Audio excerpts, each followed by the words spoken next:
Assalamualaikum warahmatullahi wabarakatuh.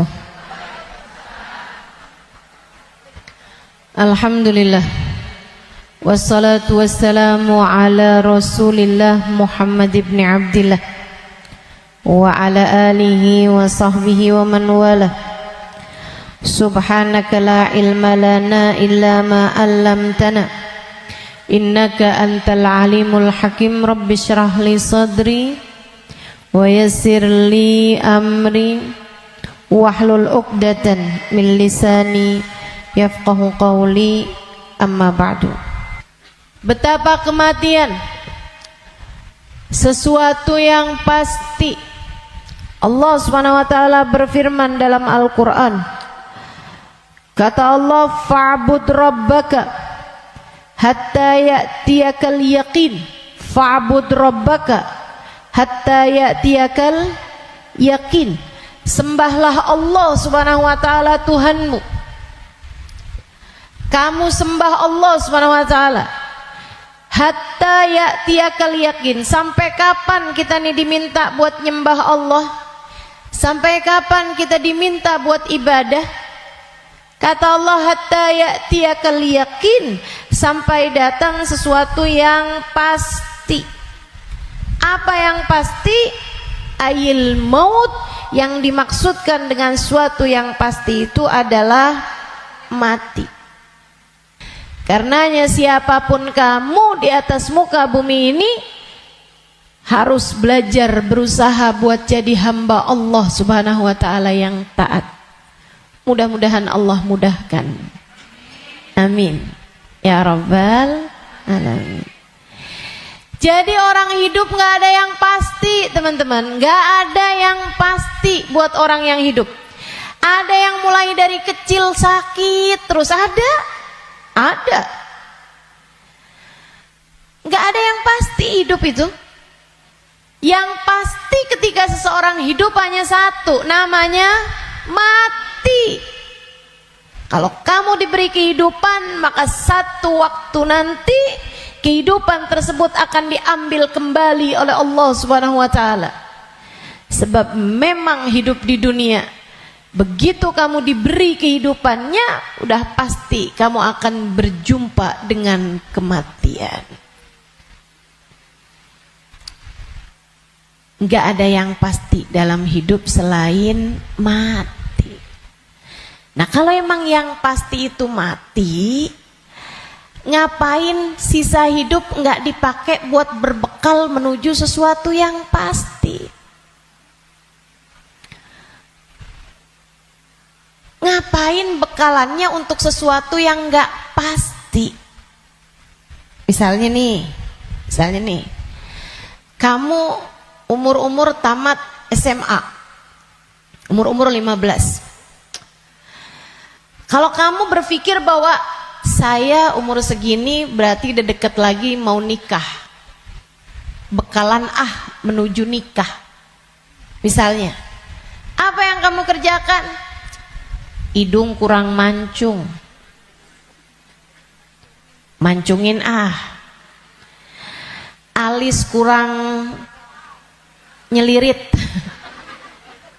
kurang bulan sabit, kamu sabitin alis kamu. Bibir kurang sekarang ini musim orang suka bibir lebar-lebar. Ya udah dah, saya tambahin biar agak turun bibirnya, biar doer bibirnya. Kalau kamu berpikir bahwa kamu akan menuju kepada kematian, kalau kamu berpikir kamu akan menuju kepada pernikahan, kamu kemudian berbekal menuju ke arah sana. Tapi kan sebenarnya nikahnya emang udah pasti? Belum pasti nikahnya. Betul? Orang hidup gak pasti nikah, teman-teman. Berarti kalau kayak gitu gimana nih caranya nih? Gimana cara kita menjadikan hidup kita bermakna? Takutnya udah siap-siap, tahu-tahu nggak dapet, iya kan? Jangan, kan sia-sia. Kalau gitu yang pasti aja, kamu hidup biar bermakna, pastikan hidupmu adalah saatmu berbekal menuju kepada kematian. Saya tuh waktu SD kabarnya pinter. Mungkin ada guru-guru saya di sini. Selamat pagi Bu Guru. Kabarnya dulu pinter waktu saya sekolah. Saudaraku sekalian saya muliakan, tapi saya dulu selalu punya pikiran bahwa bisa jadi umur saya nggak panjang. Walaupun ternyata itu tidak terbukti ya. Sampai dengan sekarang saya masih ada di atas muka bumi ini, udah panjang hidup saya. Dulu itu saya selalu berpikir bahwa bisa saja umur saya nggak panjang. Saya SD, itu saya punya temen sekolah siang, sekolah madrasah, namanya Madrasah Al-Wasliyah. Saya punya temen meninggal dunia. Masih seumuran saya gitu kurang lebih. Sejak saat itu saya kayak selalu berpikir bahwa bisa jadi umur saya nggak panjang. Bisa saja saya juga meninggal dunia gitu. Akhirnya saya suka berpikir bahwa apa yang harus saya lakukan untuk menjadikan yang saya kerja akan bermanfaat kalau umur saya pendek. Akhirnya saya jadi mikir, kalau saya jadi dokter, umurnya harus panjang loh dokter itu. Karena sekolahnya lama. SMP, SMA, kan saya ceritanya SD. SMP, SMA, kuliah. Kuliahnya S1. Habis itu S2. Habis itu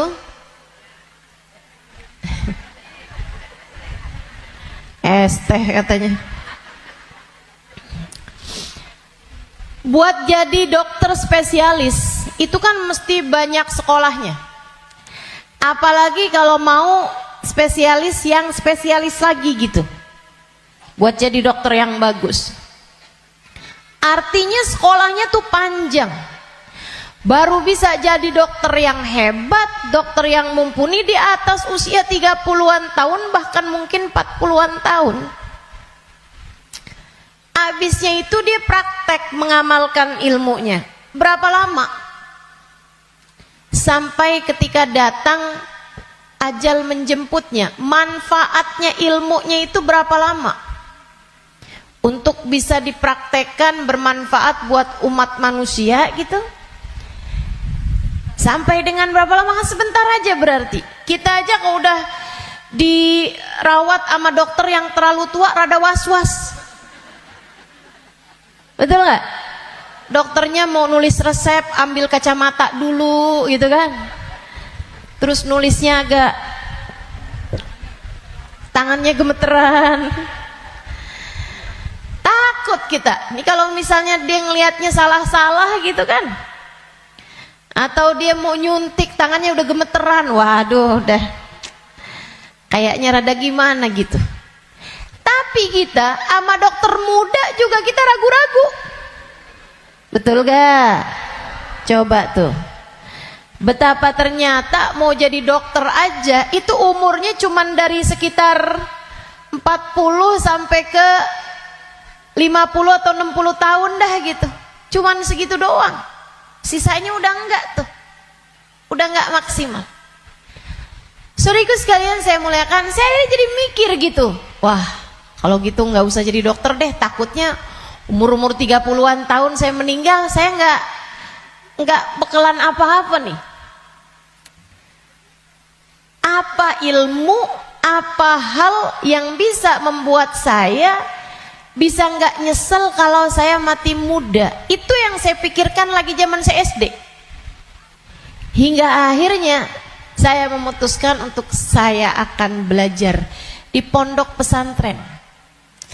biar saya kenal sama agama Allah, biar saya ngerti caranya jadi hamba Allah, biar saya kenal sama baginda pemimpin agama saya, baginda Nabi besar Muhammad,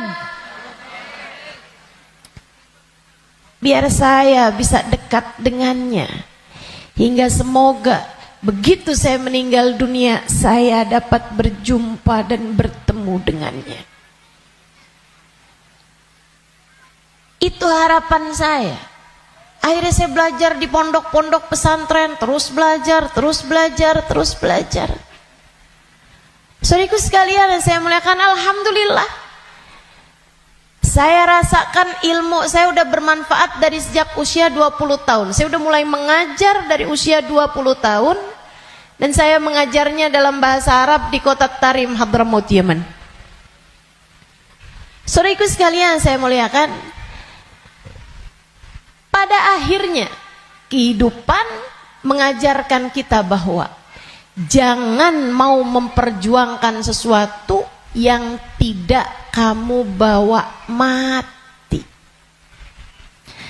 Begitu saya belajar lama, saya jadi ngerti bahwa ternyata bahkan bekalan menuju kematian itu bukan ilmu yang banyak, bukan. Akan tetapi hati yang tersambung dengan Allah penciptanya. Ruh, sebab hulikatir ruhu lil abad. Ruh itu ketika diciptakan, ia diciptakan untuk selamanya. Ruh kamu ini teman-teman sekalian, ini yang akan kamu bawa mati. Hati kamu itu adalah ruh kamu, rasa kamu. Ini yang akan kamu bawa mati. Kalau badan ini nggak akan kamu bawa mati. Begitu kamu mati, udah tuh nggak ada lagi urusan sama badan. Badan kamu bisa dimakan merayap-rayap tanah dan habis. Bibir kamu yang selalu kamu lipstikin, wajah kamu yang selalu kamu bedakin, mata kamu yang selalu kamu celain, pakaiin celak, kuku-kuku kamu yang selalu kamu potong setiap kali ia memanjang, badan kamu yang selalu kamu rawat, kamu kasih makan, kamu bersihkan, ini hanya akan menjadi makanan santapan rayap-rayap tanah. Ulat-ulat tanah nanti akan masuk ke lubang-lubang hidungmu. Ia akan masuk dalam seluruh anggota tubuhmu dan kamu habis. Makanya katanya Sayyidina Ali bin Abi Thalib, siapa yang kerjanya buat badannya, siapa yang hidupnya hanya mementingkan urusan tubuhnya, silakan cari pahalanya kepada rayap-rayap tanah. Silakan minta balasannya kepada rayap-rayap tanah. Ulat-ulat tanah, mereka yang senang banget, wih mulus, ih badannya bagus, enak banget nih kita makannya, katanya gitu. Saudariku sekalian yang saya muliakan, bukan untuk itu kamu diciptakan, bukan untuk itu kamu diciptakan. Yang aslinya dari diri kamu adalah ruhmu, yang sejatinya pada dirimu tidak akan terpisahkan adalah hatimu. Ala inna fil jasadi mudghah, idza salahat salahal jasad kullah, wa idza fasadat fasadal jasad kullah. Ketahuilah di dalam tubuh manusia terdapat segumpal darah, disebut hati. Jika bagus, bagus semuanya. Jika rusak, rusak semuanya. Ketahuilah segumpal darah tersebut adalah hati. Disitulah ruh ditiupkan. Disitulah ruh sejatinya berada. Meskipun mengalir sampai ke seluruh tubuh kita. Ruh itu. dihembuskan saat janin badanmu itu berusia 4 bulan dalam rahim ibu kamu, ditiupkan lewat ubun-ubun. Makanya Bu, ketika Allah menciptakan batok kepala kita, itu semuanya udah full kecuali ada satu lubang kecil di ubun-ubun. Makanya kalau anak bayi ubun-ubunnya masih lembut, tulangnya belum keras, karena asalnya memang bolong. Kenapa Allah bolongin? Buat niupnya ruh, ditiupkannya ruh saat usia 4 bulan tuh dari situ. Rohnya dimasukin, ditiupkan oleh malaikatnya Allah Subhanahu wa taala.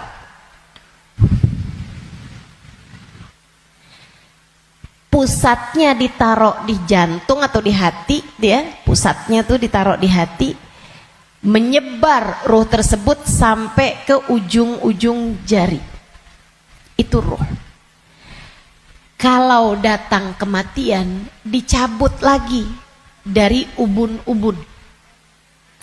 Malaikat pencabut nyawa sama halnya dengan malaikat peniup ruh, itu memulai pekerjaannya dari ubun-ubun.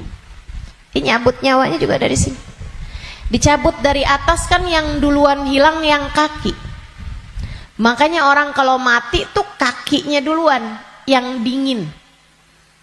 Yang lain masih hangat tapi kaki udah dingin, itu berarti sudah memulai proses pencabutan nyawa.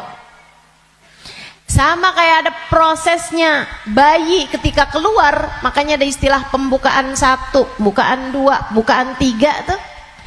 Sama halnya juga dengan peniupan ruh. Ruh juga begitu. Ketika ditiupkan dan ketika dicabut itu juga seperti itu. Ada masa-masa berhentinya, namanya sakarat. Namanya sekarat. Ala inna lil mauti sakarat, kata Nabi Muhammad SAW. Ketahuilah, kematian ada sekaratnya. Kematian ada hentakan-hentakannya, enggak sekaligus. Kematian ada tahapan-tahapannya. Ditarik cedek sampai ke lutut. Jadi yang dingin duluan, yang enggak ada ruhnya duluan kakinya. Tarik lagi sampai ke pusar. Pusar kita nih. Tarik lagi sampai ke ulu hati. Banyak orang yang kalau orang tersebut dimurka Allah Subhanahu wa taala, malaikat maut mencabut nyawanya dengan main-main. Dimain-mainin rohnya. Padahal sakitnya setengah mati. Kata Sayyidina Ali bin Abi Thalib, la darba bisayf 30 darbah ahab ilayya min sakrah min sakaratil maut. Badan saya dicacah-cacah pedang 30 kali cacahan pedang lebih saya sukai daripada satu sakaratul maut. Sakit setengah mati. Buat orang yang suka main-main dalam hidupnya, ada banyak di antara mereka yang ketika ajal datang menjemputnya, malaikat maut memain-mainkan saat pencabutan nyawa. Sakitnya luar biasa. Tapi ada banyak juga hamba-hamba Allah yang hidupnya santun, yang hidupnya berakhlak pada Allah, nggak pernah main-main dalam hidupnya. Allah pun memudahkan saatnya sakaratul maut. Kayak doa orang-orang tua kita, Allahumma hawwin alaina fi sakaratil maut wan najata minan nar. Ya Allah, ringankan saatnya sakaratul maut. Dia nggak bilang, ya Allah jangan ada sakaratnya dong buat kematian saya. Nggak bisa gitu. Atau ya Allah jangan kasih saya sakit saat sakaratul maut. Nggak bisa gitu juga. Karena memang sakaratul maut itu sakit. Memang pasti sakit.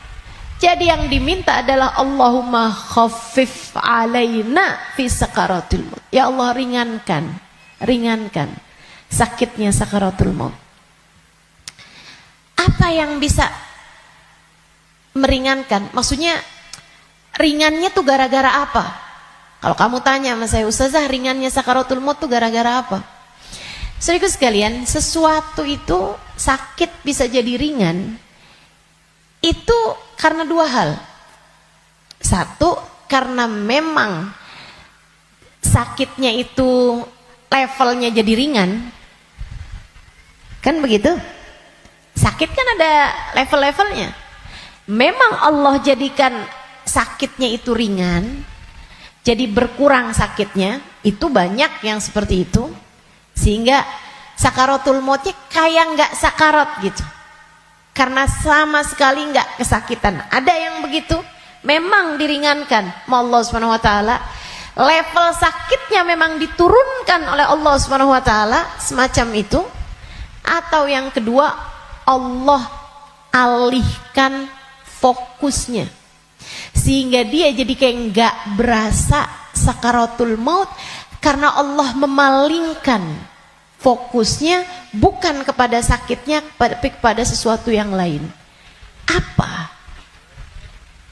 Allah palingkannya dengan apa?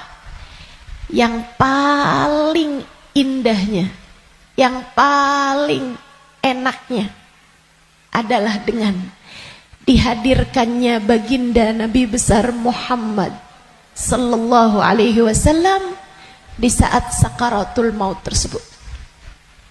Sakit, tapi enggak jadi terasa sakitnya sebab ia bisa lihat Nabi Muhammad. Sebab dihadirkan Nabi Muhammad untuknya. Sakit, tapi ya nggak terasa. Gimana coba?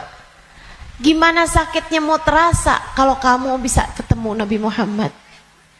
Nabi Muhammad misalnya berkata kepadamu, selamat datang wahai umatku.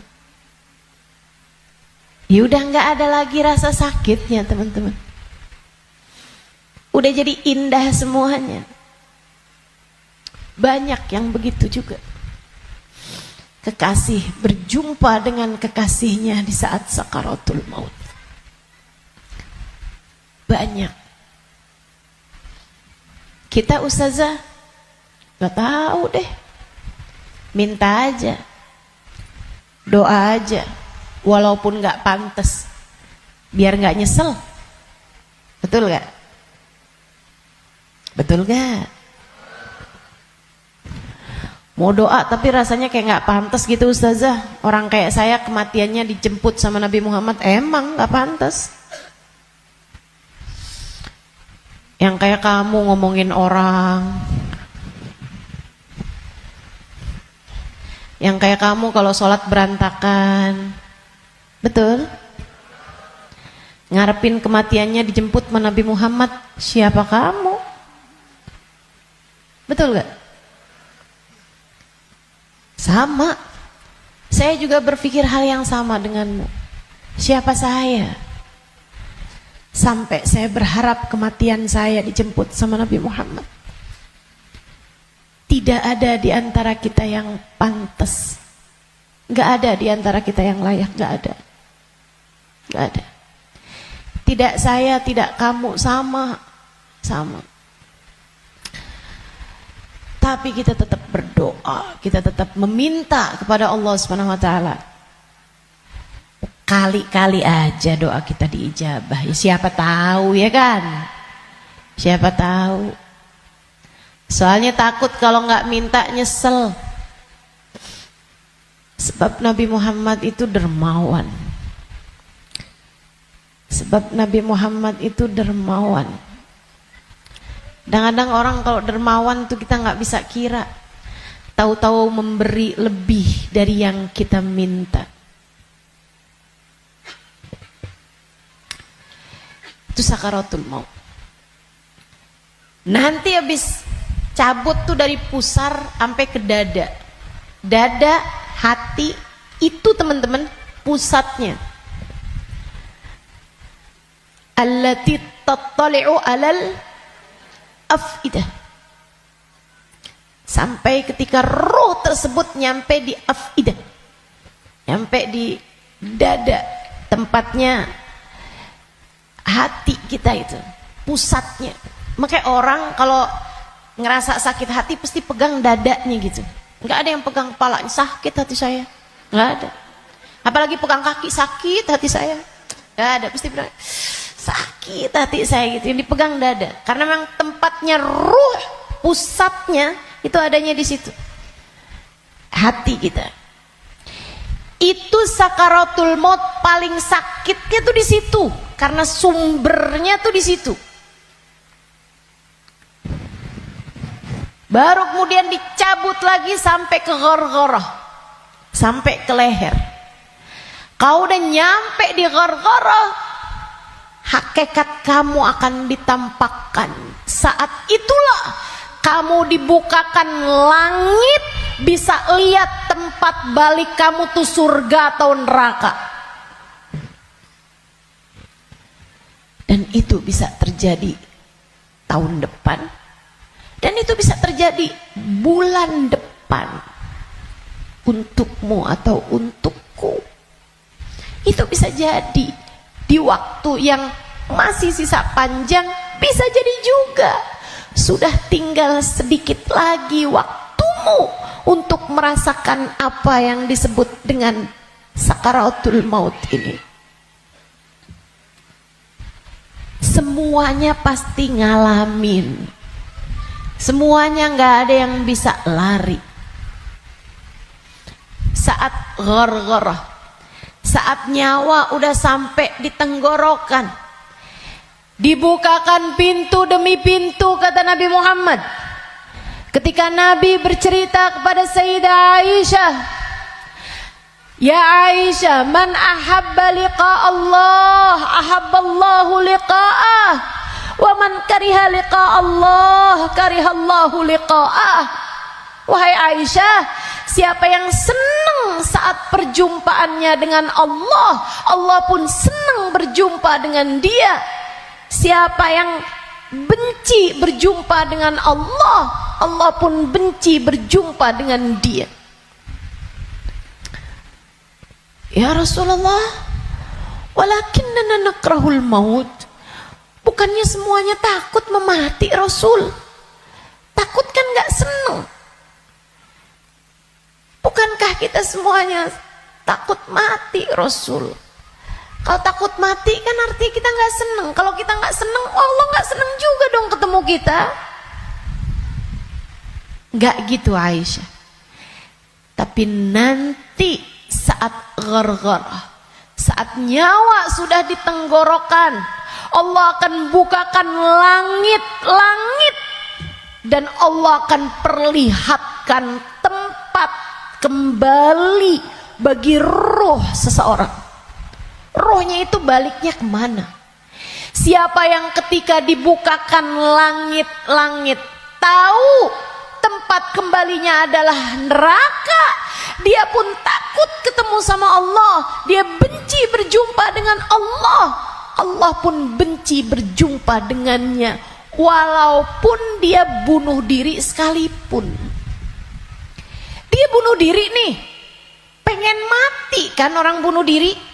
Tapi begitu ruhnya sampai di tenggorokan, begitu dia lihat tempat kembalinya adalah neraka, dia pun takut, kepengen gak jadi bunuh diri.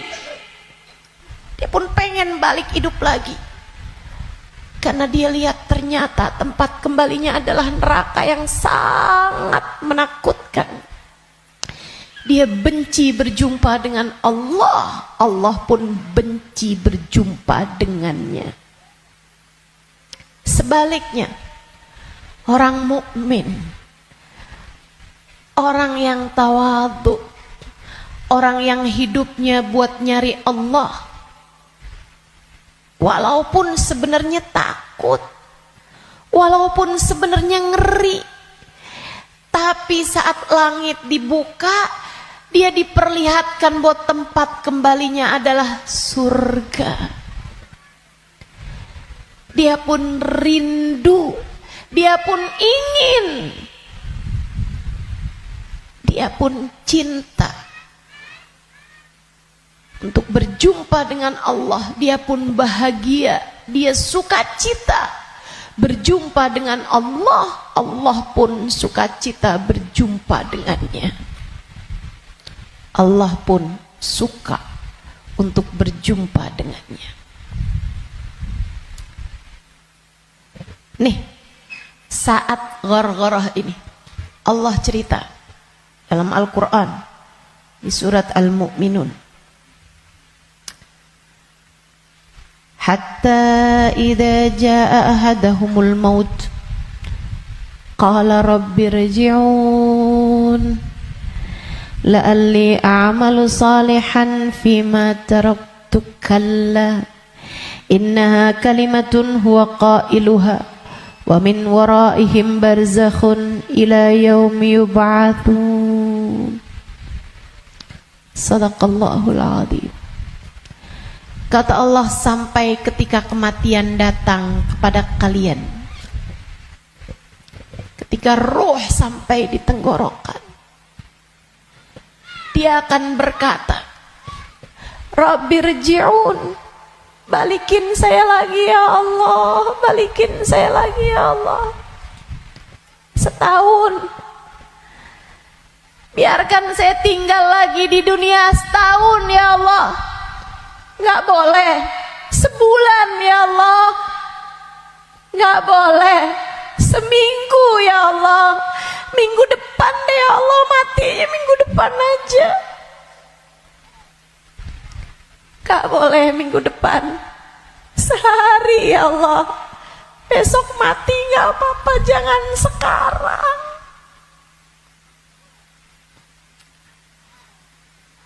Gak boleh sejam ya Allah, sejam. Sejam lagi matinya ya Allah, balikin lagi ya Allah. Rabbirji'un la'alli a'malu salihan fima taraktu. Saya akan segera bagi-bagi harta saya buat sedekah. Saya akan segera sholawatan kepada Nabi Muhammad. Saya bakal segera baca Al-Quran. Saya bakal segera sholat. Saya mau minta maaf sama orang-orang.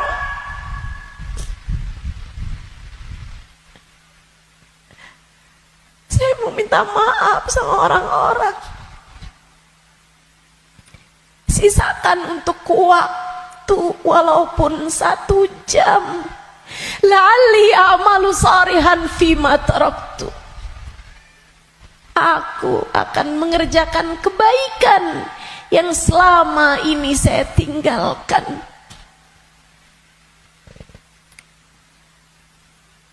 Apa jawab Allah? Kalla innaha kalimatun huwa qailuha. Enggak ada. Sekarang kalimatmu itu hanya jadi omong kosong belaka. Enggak ada ceritanya kamu dikabulkan. Waktunya sudah habis. Game over. End. Udah habis. Kamu nggak punya nyawa cadangan. Kamu nggak punya hidup simpanan. Kamu tidak sedang dalam masa percobaan. Begitu kamu masuk usia balik, semua sudah mulai tercatat untukmu. Tak ada lagi waktu untuk kembali. Innaha kalimatun huwa qailuha. Itu hanya sekedar kalimat disampaikan begitu aja. Kamu minta balik, enggak ada ceritanya. Wa min waraihim barzakhun ila yaumi yub'atsun. Sekarang waktunya kamu hidup di alam barzakh sampai hari kiamat datang.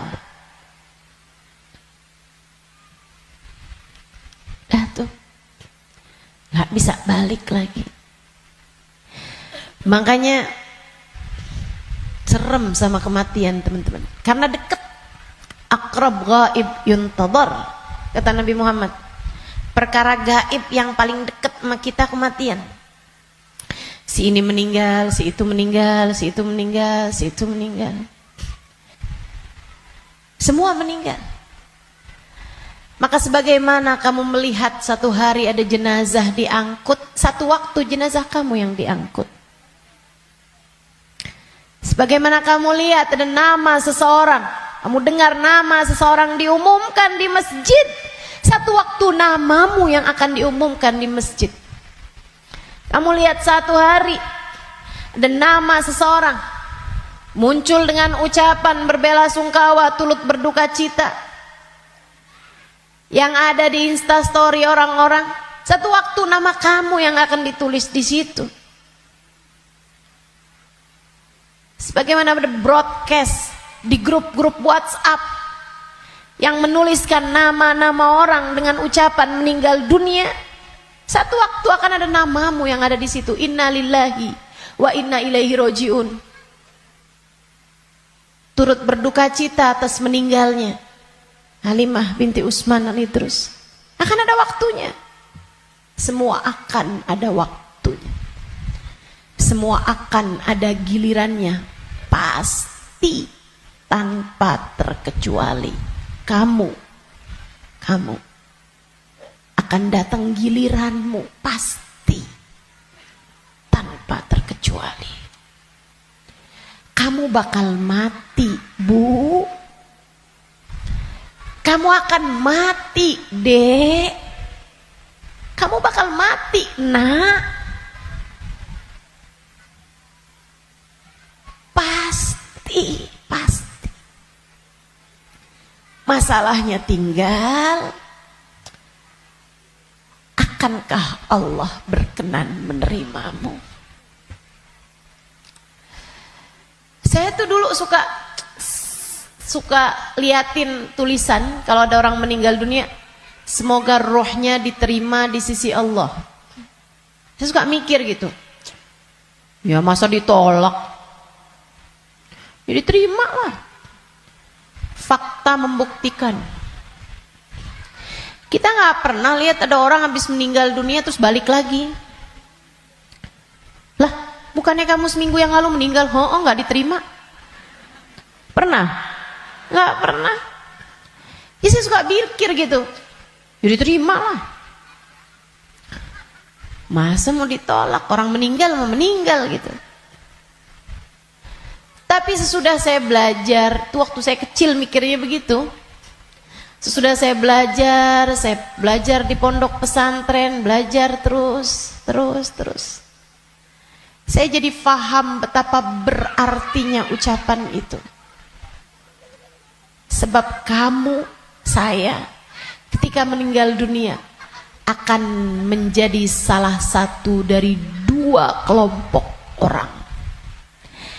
Ada yang ruhnya diterima di sisi Allah dengan penuh keridhaan. Ada yang ruhnya diusir dari rahmatnya Allah, sebab Allah murka kepadanya.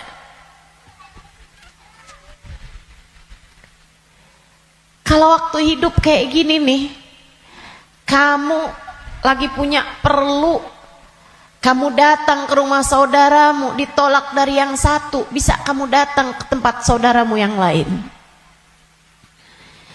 Anak kamu harus masuk rumah sakit, harus segera dioperasi, misalnya gitu. Harus ada DP yang harus kamu bayar, atau ada keperluan apapun misalnya. Kamu bisa datang ke tempat saudaramu, dia nggak bukain pintu, kamu bisa datang ke tempat yang lain. Dia nggak ngasih, kamu bisa datang ke tempat yang lain. Kamu misalnya mau bikin kopi, gulanya nggak ada, misalnya gitu, kamu bisa datang ke tempat saudara kamu, sebelah kamu, tetangga kamu, nggak dikasih, nggak dibukain pintu, atau dibilang nggak ada misalnya, bisa lagi ke tempat saudaranya, tempat sebelahnya. Orang hidup ini andai ditolak dari yang satu, kita masih punya pilihan tempat yang lain, seapa-apanya masih ada pilihan tempat yang lain. Tapi kalau kamu meninggal dunia, kamu hanya akan menjadi wa inna ilaihi raji'un, hanya akan kembali kepada Allah Subhanahu wa taala. Kalau pintu rahmatnya Allah tertutup darimu, kalau kamu diusir dari kasih sayang Allah Subhanahu wa taala, Allah tidak berkenan menerimamu, kemana kiranya kamu akan pergi? Terusir dari pintu rahmatnya Allah, kamu mau kemana? Bu, Kak, Dek, Nak, saya sampaikan ini dengan sungguh-sungguh. Jangan pernah mau main-main dalam hidupmu. Jangan main-main sama hidup. Sebab selama kamu hidup, kematian masih akan membayangi.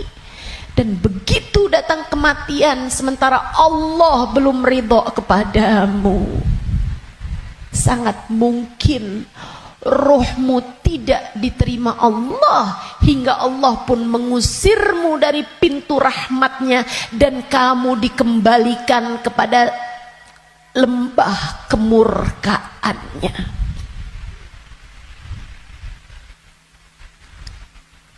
Dimurka Allah Subhanahu wa taala. Dimurka Allah Subhanahu wa taala. Enggak enak. Kita tuh dibenci sama suami kita aja rasanya enggak enak. Kita dibenci sama saudara kita aja setengah mati, enggak enak rasanya. Bukan begitu? Bayangkan kalau kamu datang ke rumah Allah, kamu datang kepada Allah, sementara Allah mengusirmu dan tidak ridho kepadamu serta benci kepadamu, dan kamu gak bisa balik lagi ke atas muka bumi ini, kayak apa rasanya? Dalam keabadian kamu dimurka, dalam keabadian kamu dibenci, dalam keabadian kamu tersiksa.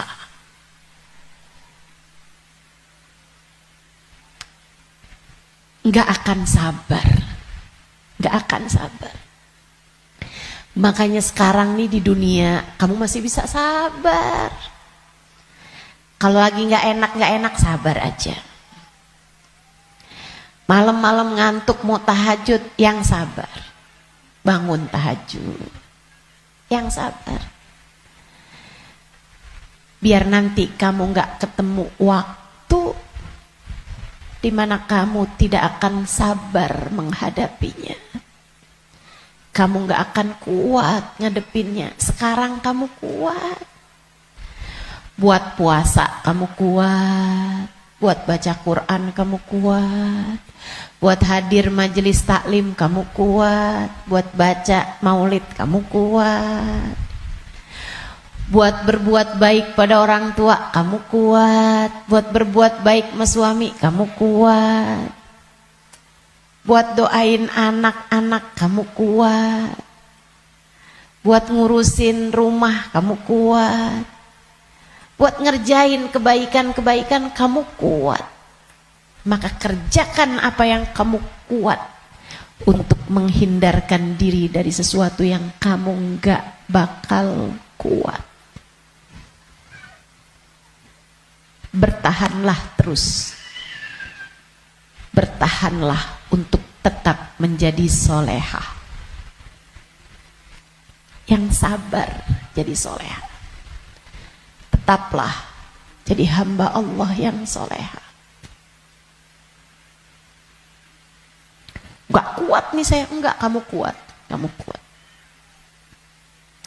Saya gak kuat lagi Ustazah ngadepin suami kayak begini. Kuat, kamu kuat. Saya gak kuat lagi Ustazah ngadepin orang tua saya nih Ustazah. Kuat, kamu kuat. Gak kuat lagi saya ngadepin anak-anak saya Ustazah. Kamu kuat, kamu kuat. Kamu kuat. Saya gak kuat puasa, kuat, kuat. Saya kuat tahajud, kuat. Saya nggak kuat baca zikir habis duhur, habis subuh ke isyraq, kuat. Saya nggak kuat baca ratib malam-malam hari, ngantuk saya, kuat. Kamu kuat ngerjain itu semua. Saya nggak kuat ustazah buat berbuat baik sama semua orang. Saya pengen marah aja semuanya. Enggak, kamu kuat. Jangan marah-marah, jangan marah-marah. Kamu kuat, teman-teman saya sekalian. Yang nggak kuat kalau kamu mati dan kamu terusir dari rahmatnya.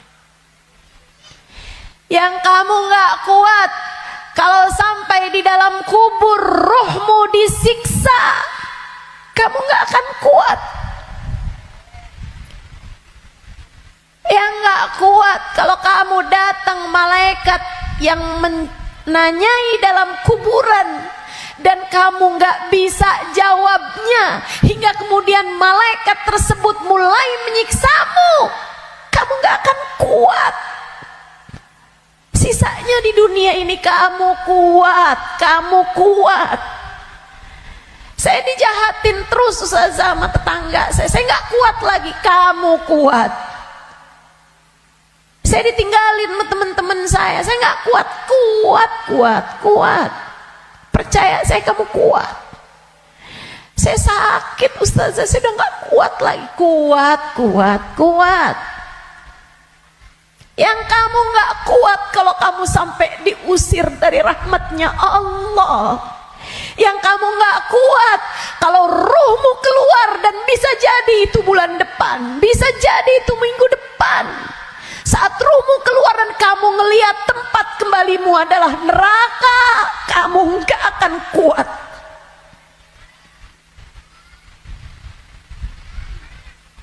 Gak akan kuat. Saat kamu berkata, Rabbirji'un la'alli a'malu salihan fima taraktu. Ya Allah, balikin saya ke dunia ya Allah. Balikin saya, kasih saya hidup lagi ya Allah. Itu yang kamu gak akan kuat.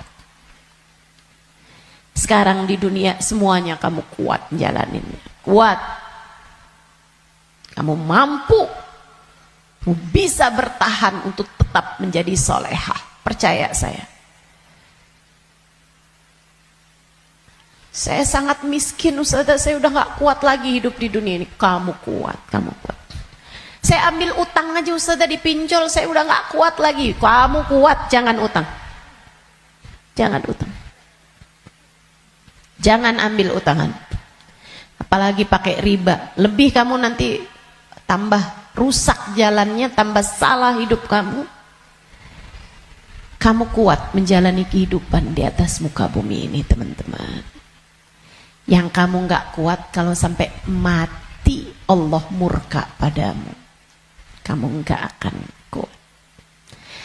Maka yuk berbekal. Dengan apa berbekalnya? Satu, hidup yang benar. Tetaplah istiqomah. Sholat jangan ditinggal. Ibadah jangan ditinggal. Apa yang kamu bisa kerjain. Sedekah biar kata sedikit jangan ditinggal. Saya orang miskin ustazah, saya nggak bisa sedekah banyak-banyak. Tapi kamu masak, banyakin kuahnya kata Nabi. Bagiin tetangga, kasihin tetangga kamu pas kamu lagi masak. Saya nggak bisa sedekah ustazah, tapi kamu masak nasi, pakai sambal, iya. Apa? Tempe goreng, banyakin. Sisain dikit buat tetangga kamu, kasih buat orang yang susah juga yang ada di sekitarmu.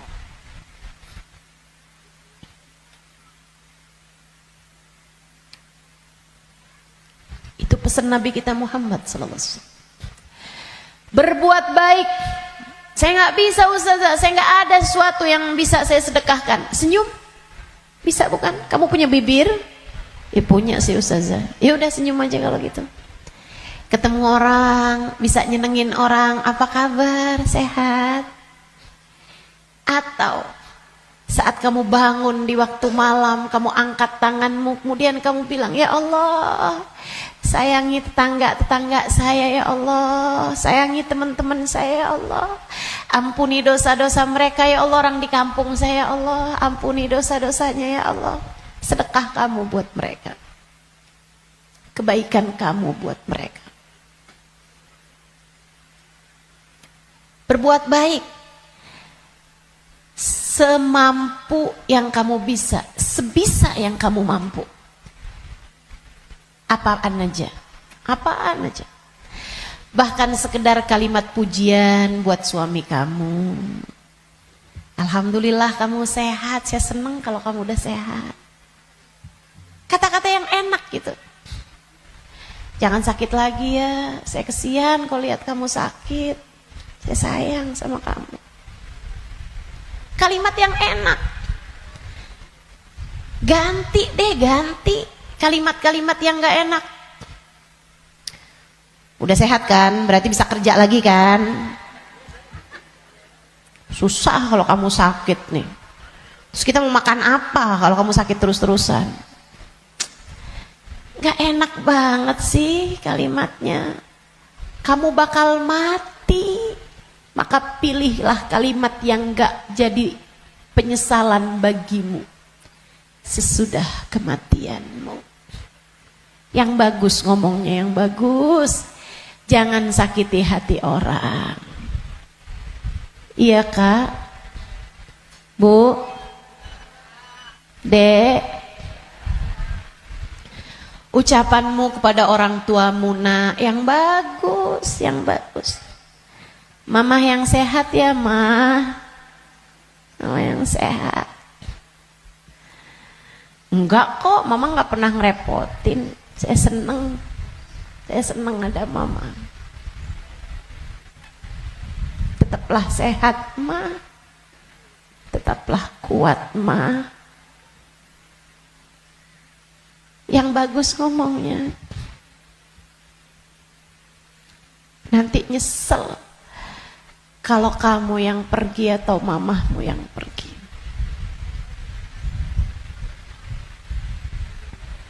Kepada abahmu, ayahmu, gitu juga.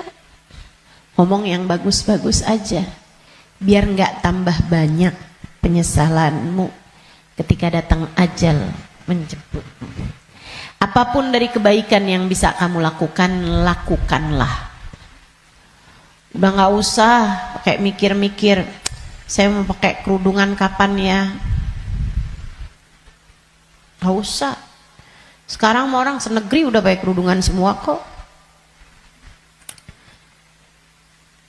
Selagi kamu perempuan ya pakai penutup aurat.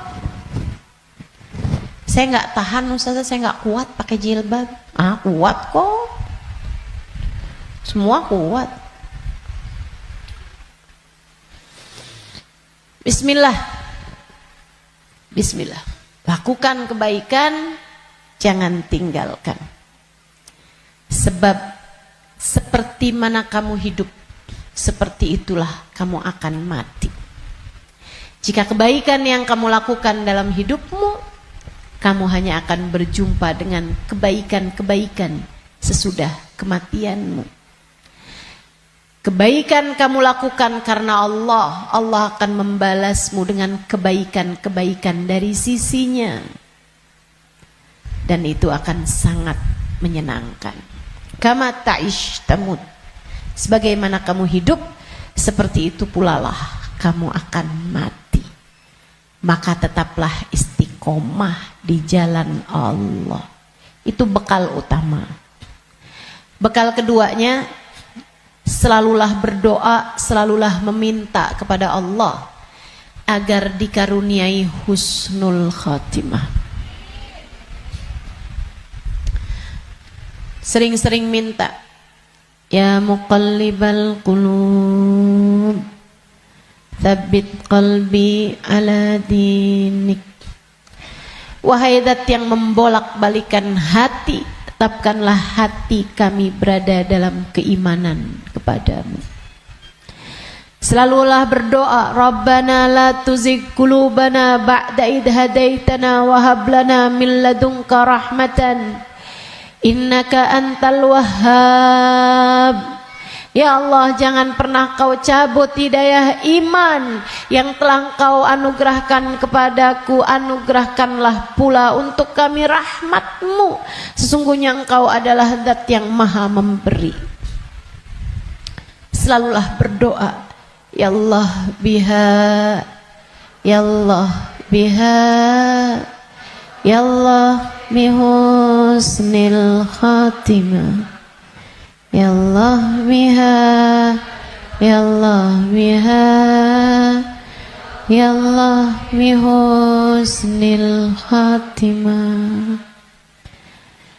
Ya Allah, aku mohon padamu, Ya Allah, aku minta padamu husnul khatimah, Ya Allah, akhir kehidupan yang baik, kematian dengan membawa iman, kematian sedangkan Engkau berkenan menerima kami, Ya Allah.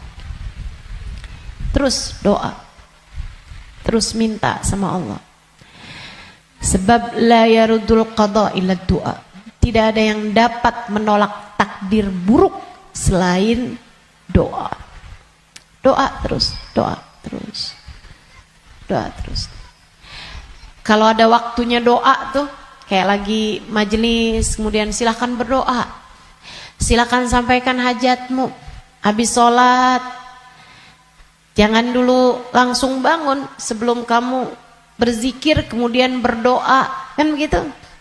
Nah kalau doa jangan minta dunia mulu teman-teman. Kalau semua doa mau minta dunia, habis dunianya selesai kamu bawa apa? Kamu punya apa? Minta juga. Urusan akhirat malah justru jauh lebih penting daripada meminta urusan dunia yang akan kamu tinggalkan begitu kamu mati. Jangan kalau doa yang diminta duit lagi, duit lagi. Jangan kalau doa yang diminta jodoh lagi, jodoh lagi. Atau biar hati suami nggak berpaling, itu aja yang kamu minta. Biar suami nggak poligami, ustazah, itu terus doa saya ustazah. Bukan hanya itu yang kamu perlukan teman-teman. Doa urusan dunia tuh kalau bisa sekedarnya aja. Karena hidup di dunia ini qalil, sedikit, katanya Imamul Haddad, tabalagh bil qalili minal qalili. Bekelan dunia ini sedikit aja lah, karena dunianya itu emang sedikit. Dikit lagi juga mati. Kalau doa itu yang kiranya kamu gak nyesel begitu kamu masuk ke dalam alam kubur. Doanya minta apa? Minta husnul khotimah.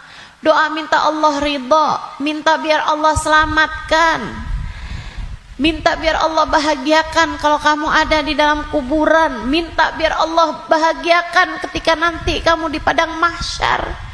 Jadi begitu ajal datang menjemputmu, kamu masih punya simpenan dari doa-doa yang belum diijabah Allah SWT, yang belum kamu rasakan ijabahnya. Begitu kamu mati, kamu udah punya simpenan doa buat mahsyar. Begitu kamu mati, kamu udah punya simpenan doa buat kubur. Begitu kamu mati, kamu udah punya simpenan doa buat kiamat. Begitu kamu mati, saat di padang mahsyar dibangkitkan, kamu udah punya simpenan doanya, tinggal tunggu ijabahnya. Nah kalau doanya belum pernah kamu doain, gimana mau ngarepin ijabahnya? Nah kamu gak pernah minta, ya Allah kubur saya, ya Allah saya sekarang maunya kubur saya biar seneng, ya Allah. Ternyata kok gak seneng, kata Allah. Nah kamu gak pernah minta. Di dunia yang sering mintanya, biar nanti kamu dapat ijabahnya. Di dunia yang sering minta, ya Allah, jadikan kami ada dalam rombongan Nabi Muhammad. Jadikan kami ada dalam rombongan umat Nabi Muhammad, ya Allah. Jangan cuman di majelis maulid aja doanya. Saat tahajud tuh kamu doa, minta ya Allah nanti di akhirat ya Allah jadikan saya ada dalam rombongan Nabi Muhammad. Biar nanti begitu kamu mati, kamu udah punya simpenan doanya, tinggal nunggu ijabahnya. Kata Allah, ud'uni astajib lakum, mintalah, niscaya akan aku beri. Jadi di akhirat kamu tinggal nungguin saat doamu diijabah.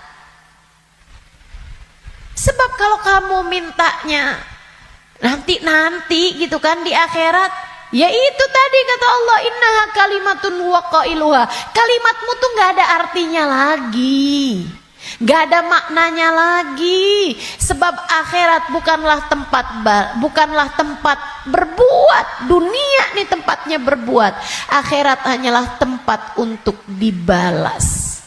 Kalau saatmu di dunia kamu hanya minta dunia, apa yang kamu persiapkan buat sesudah kematianmu?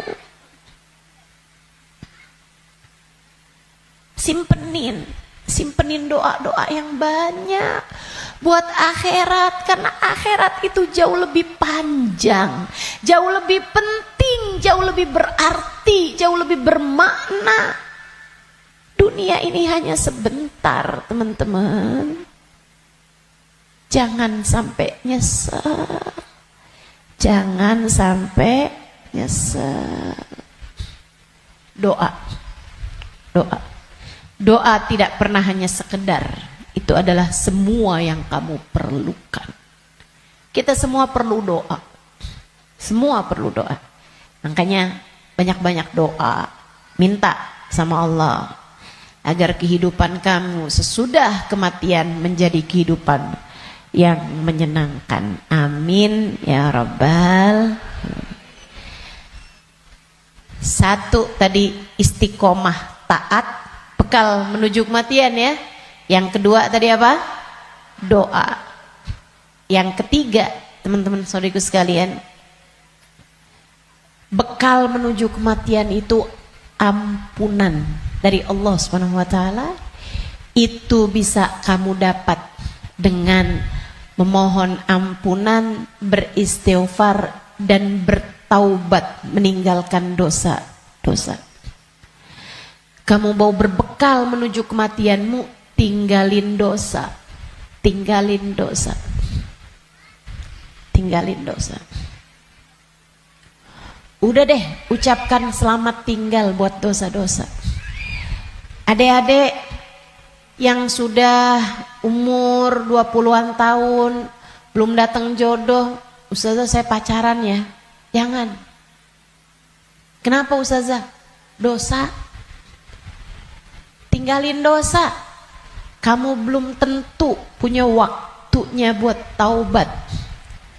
Kamu belum tentu sisa waktumu itu mencukupi untuk kamu bertaubat. Nggak usah deket-deket sama dosa. Ya Ustazah, kalau nggak pacaran kita nggak nikah Ustazah. Siapa bilang? Banyak kok orang-orang nikah nggak pakai pacaran. Dan banyak juga orang pacarannya sama siapa, nikahnya sama siapa. Betul? Betul? Ngapain kamu menghabiskan energi, menghabiskan rasa hanya untuk menjaga jodoh orang? Ngapain? Udah jauh lebih aman kamu gak usah jagain jodoh orang. Kamu jagain hidup kamu sendiri. Sebab yang akan mendapatkan balasannya adalah dirimu sendiri.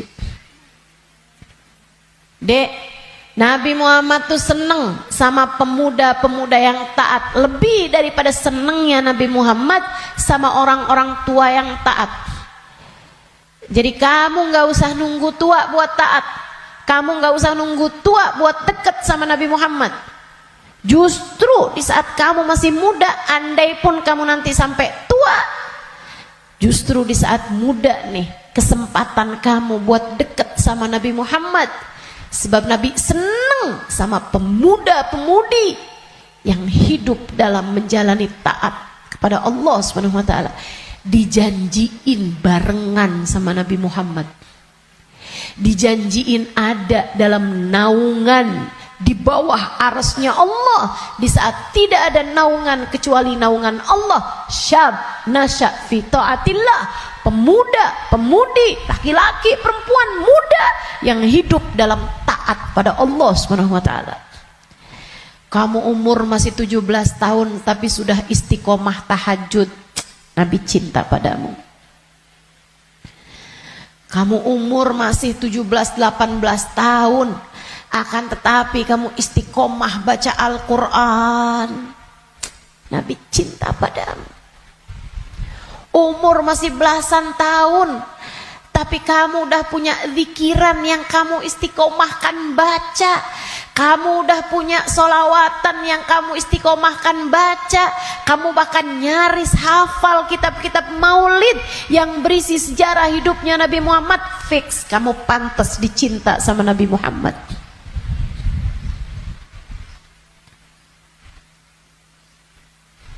Kamu punya kesempatan besar untuk bisa jadi orang yang kelak di hari akhirat nanti membersamai Nabi Muhammad. Tinggalin dosa, dek, tinggalin dosa, gak ada pentingnya. Kamu gak akan seneng nantinya sama dosa itu. Kelihatannya kayak bagus tapi bikin sumpek, kelihatannya kayak enak tapi bikin hati gelap, kelihatannya kayak membahagiakan padahal itu hanya akan menyusahkan hidupmu saja. Tinggalin dosa. Semua yang ada di sini, yang tua, yang muda, tinggalin dosa, tinggalin dosa. Itu cara kamu biar bisa berbekal menuju kematian yang indah. Yang terakhir, kamu pengen berbekal menuju seindah-indah kematian adalah dengan mencintai orang-orang soleh. Gaulmu itu loh benerin. Gaulnya sama orang bener, biar kamu bisa bener. Sayangnya sama orang bagus di mata Allah, orang soleh, orang solehah. Sayangnya sama ulama, sayangnya sama guru-guru, gitu kan? Sama ustadz, sama ustadzah, sama kiai, sama bunyai, sama habib, sama habibah, sama hubabah. Itu bikin kamu bisa jadi orang-orang yang meninggalnya nanti dalam keadaan-keadaan yang indah. Tentu di akhirat kita semuanya ingin dikumpulkan dengan orang-orang baik. Maka kalau kamu di akhirat nanti dikumpulkan orang baik, caranya adalah bersamalah dengan mereka dari sejak di dunia. Bersamalah dengan mereka dari sejak di dunia. Hadirlah di majelis-majelis ilmu, yang seneng dengerin kajian-kajian dari para ulama, yang seneng melantunkan bersama-sama maulid, solawat, istighfar bareng-bareng, doa bareng-bareng, qiyam bareng-bareng. Kebersamaanmu dengan apapun di dunia akan membuatmu bersama di akhirat nanti dengan orang-orang yang kurang lebih sama. Hadirnya, senangnya di majelis-majelis ilmu, majelis-majelis dzikir, majelis maulid kayak begini, sangat pantas nanti dikumpulinnya di akhirat dengan orang-orang soleh-soleha. Kamu pikir orang-orang soleh-solehah kumpulnya di mana kalau bukan di tempat-tempat yang semacam ini? Makanya ayo bismillah, cintai mereka. Andai pun kamu nggak lagi bersama dengan mereka, para ulama-ulama, para hamba-hamba Allah soleh-soleha, tetaplah bersama dengan mereka dalam doa. Saat doa tuh, saat doa, sertakan hamba-hamba Allah yang soleh-soleha. Guru-gurumu doain, ulama-ulama doain, orang-orang tercinta di sisi Allah doain. Ustazah, Kan nggak manfaat ya Ustazah. Saya ini kan orang punya banyak dosa, ngapain doain guru-guru saya? Orang-orang taat semua, ahli-ahli ibadah semua, ngapain saya doain? Saya jauh lebih perlu buat didoain sama mereka daripada saya mendoakan mereka. Andai pun begitu, ini masalah keberpihakan. Ini masalah kebersamaan. Ini masalah urusan penautan hati. Teman-teman saudaraku sekalian, saya doakan guru-guru saya doakan Habib Umar bin Hafid, saya doakan Hubabah Nur, saya doakan Habib Zain bin Smith, saya doakan mereka biar hidupnya menyenangkan, biar betah hidupnya di dunia, biar sehat. Saya doakan mereka biar semakin dicinta Allah, semakin disayang Allah. Saya doakan semoga lancar dakwahnya, semoga bahagia hidupnya. Saya doakan. Teman-teman saudaraku sekalian, saya doakan.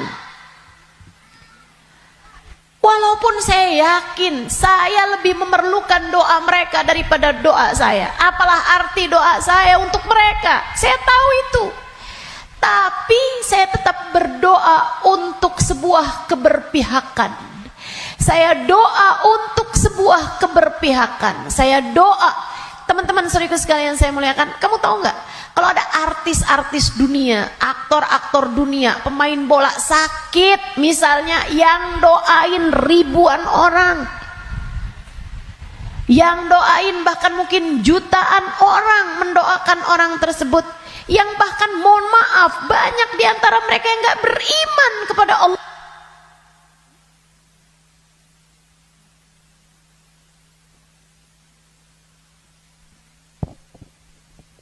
Yang bahkan banyak di antara mereka yang tidak beriman kepada Allah Subhanahu wa taala. Kenapa orang-orang mau mendoakan orang tersebut? Itu dia tuh namanya keberpihakan, penautan hati. Kita doain guru-guru kita walaupun kita merasa kita lebih perlu doa mereka daripada doa kita, daripada mereka terhadap doa kita, biar Allah tahu ada orang-orang soleh dalam lisan-lisan kita. Biar Allah tahu ada mencintai para ulama di dalam hati kita.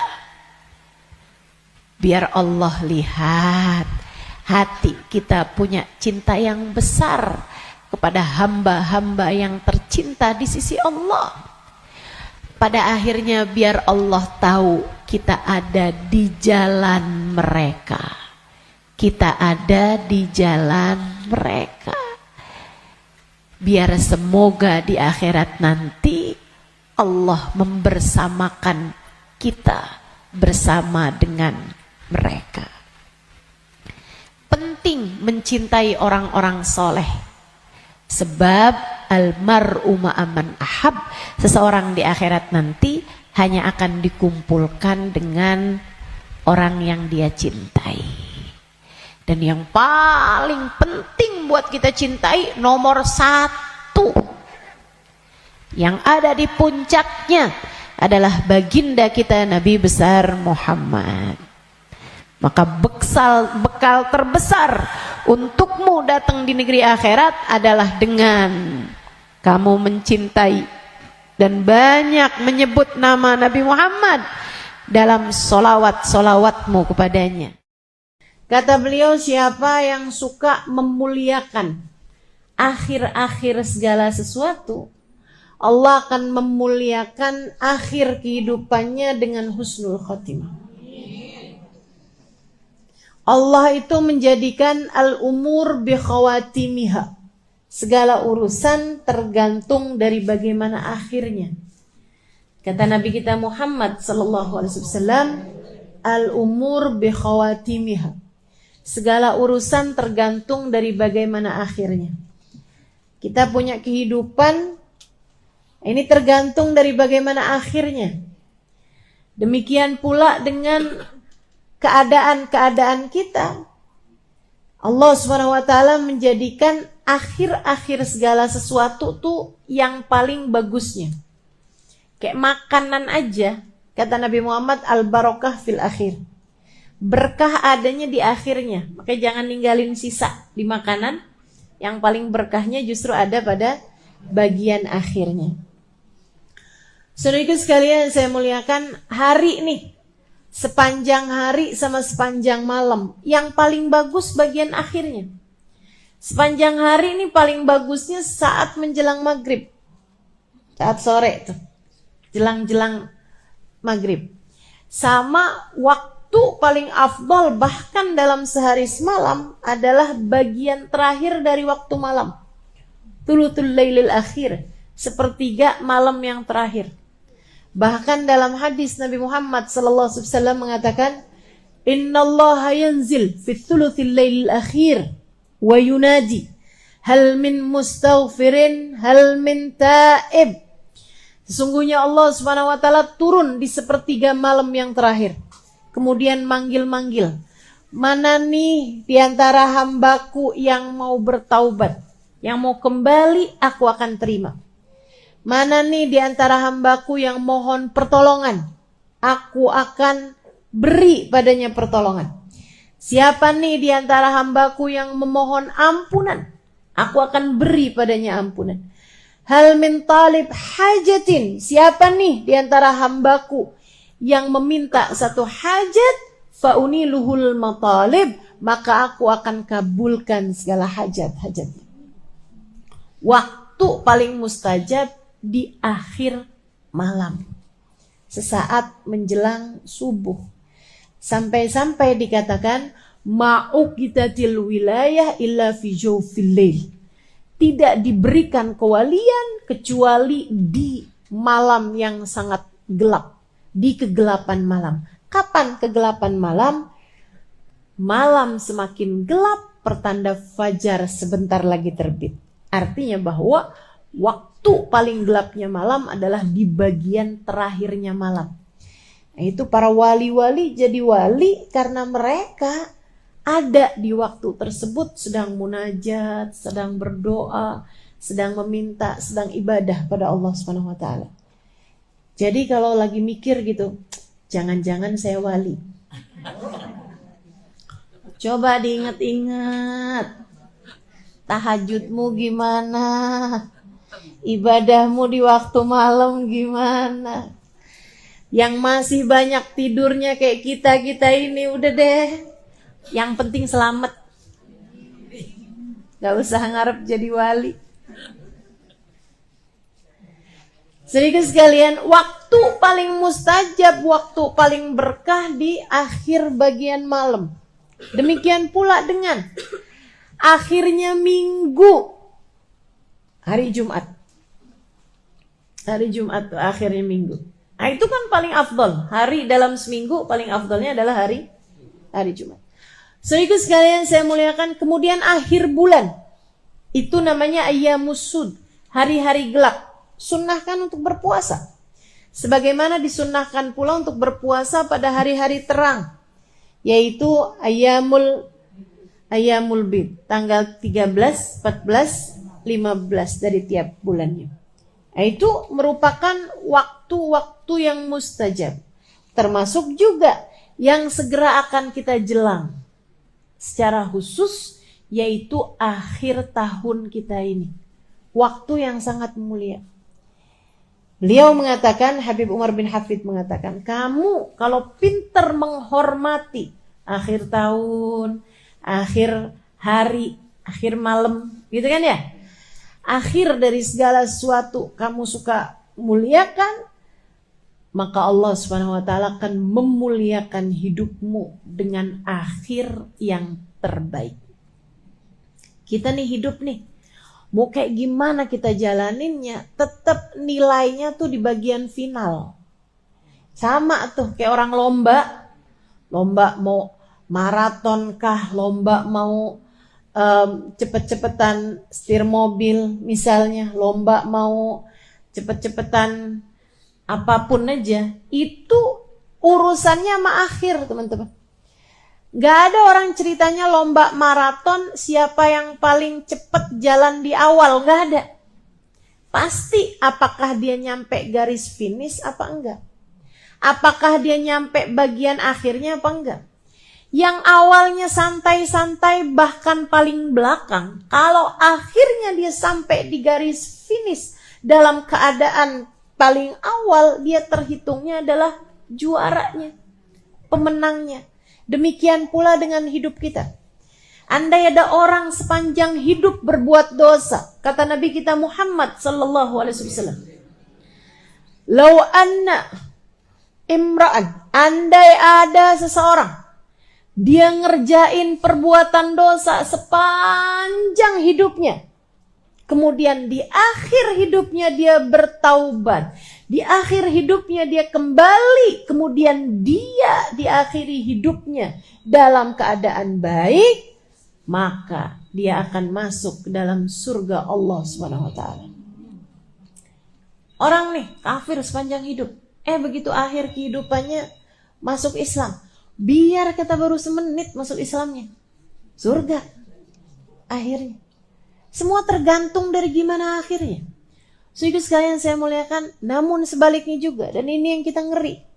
Andai ada orang ngerjain taat seumur hidup, tapi akhir kehidupannya dia mengerjakan dosa yang membuat Allah Subhanahu wa taala murka hingga mencabut iman dari dalam hatinya, dia mati su'ul khatimah, maka tak ada jatah darinya dari kesenangan akhiratnya Allah Subhanahu wa taala. Dia hanya akan menjadi salah satu dari calon-calon penghuni api neraka. Semua tergantung dari bagaimana akhirnya. Nah, kita mau menuju akhir kehidupan kita nih. Gak ada loh orang yang jalannya mundur menuju kematian, gak ada. Gak ada orang yang tambah lama, tambah muda tuh gak ada. Emang tambah lama ya tambah tua, teman-teman. Tambah lama, tambah deket mau waktunya mati.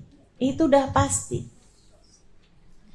Karenanya kalau kepengen akhir kehidupannya dalam keadaan baik, yuk belajar buat memuliakan akhir-akhir segala sesuatu. Salah satunya adalah dengan kita memuliakan akhir tahun kita ini.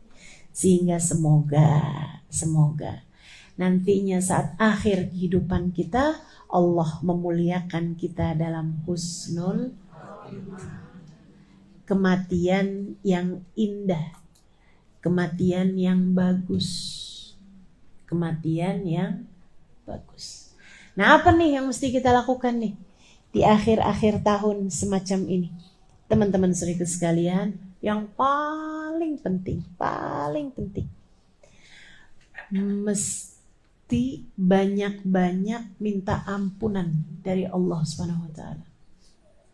Istighfarnya mesti kita perbanyak. Emang dosanya banyak, minta ampunnya kan mesti banyak juga. Katanya ulama, kalau kamu ngerasa nggak bisa nyamain ahli ibadah dalam ibadah mereka, sekurangnya samain ahli taubat dalam permohonan ampun mereka. Kita mau nyusulin para wali nih dengan ibadahnya. Ya, saya udah tahu lah siapa diri saya. Dan saya rasa teman-teman juga ya 11-12 lah sama saya. Kan begitu? Ibadah kita serba terbatas, teman-teman saudara sekalian. Quran kita terbatas, sholawatan kita terbatas. Ibadah malam kita terbatas, sedekah kita terbatas. Lapar puasa kita terbatas, apalagi jaga hati kita terbatas, apalagi segala macam saya terbatas. Kayaknya yang gak terbatas itu cuma dosa. Dibilang ibadahnya banyak, kayaknya masih sedikit deh. Kalau dibilang ada yang banyak, itu adalah dosa. So ikut sekalian saya muliakan, kita rasanya kayak putus asa buat nyamain ahli ibadah dengan ibadah-ibadah mereka. Ibu tahu nggak, orang tuh kalau udah umur 40 tahun, itu ibaratnya satu kakinya udah nyampe kuburan, Bu, tinggal nunggu yang sebelah. Saya pernah baca satu hadis Nabi kita Muhammad sallallahu alaihi wasallam, Idza balagh umur ahadihim arba'in, apabila seseorang umurnya sampai 40 tahun. Ini kalau ngelihat mukanya banyak yang lebih dari 40 tahun nih udah. Kalau orang umurnya udah 40 tahun tapi belum baik juga, belum taubat juga, belum benar juga, sholat subuh masih kesiangan, ada tuh, ada. Di sini juga ada nih. Nggak tahu tuh mesti nunggu apa lagi tuh. Orang kalau udah umur 40 tahun akan tetapi kebaikannya belum lebih daripada dosa-dosanya, hidupnya masih berantakan, pikirannya masih dunia aja terus-terusan, nggak ada cinta di hatinya kepada Allah, nggak ada cinta di hatinya kepada Rasulullah, belum bertaubat dari dosa-dosanya. Ibu-ibu sekalian, kata Nabi Muhammad,